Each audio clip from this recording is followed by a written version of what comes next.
Hello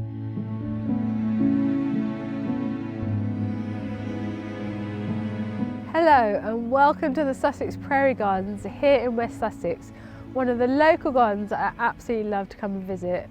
I'm here to talk to you about our Finding Our Way garden. It's an NHS tribute garden, the garden that we are creating for in September this year for Chelsea Flower Show. We've all faced a really difficult year with COVID-19 in this pandemic, whether it's been our health and our friends, our family, our jobs and our communities. We've all had significant changes, none though more than the NHS. We all owe a huge debt to doctors and nurses. They all normally help us on our normal everyday life, but especially over these last 18 months or so. Our show garden is about the amazing work that all the doctors and nurses and other professionals across the health service have done during this pandemic. It's about the collaboration of all those people fighting against the terrible virus. So why are we here at the Sussex Prairie Gardens? When I was designing the show garden, I originally wanted it to have a really nice, relaxing feel after this awful sort of time that we've had. Chelsea is normally in May, so I planned to have some nice climbing roses, a digitalis and some peachy tones that came into the planting. However, as Chelsea has been delayed, we had to adjust our plans and look afresh at what we could achieve.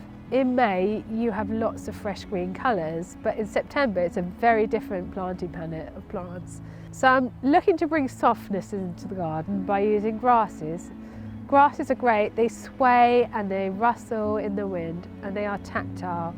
They slow you down in gardens as you brush past them, and they bring a natural, relaxing feel to any space or garden.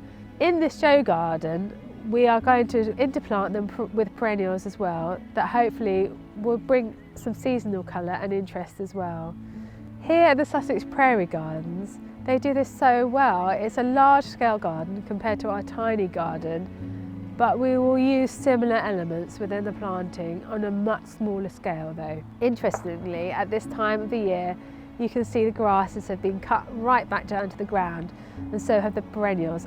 I love this time of year. The transformation is amazing, from the spring growth that comes through right through to August, when you see the garden rich in perennials and grasses, and the movement of the planting is immense, and you just find yourself immersed in the planting. This is what I really am hoping to achieve for the Chelsea garden this year. It will be a very different experience building it in September. It might be dark, and it might get cold, but we're hoping to create the same sort of feel. And I hope that you will come and join us there and come and say hi. We'll see you there.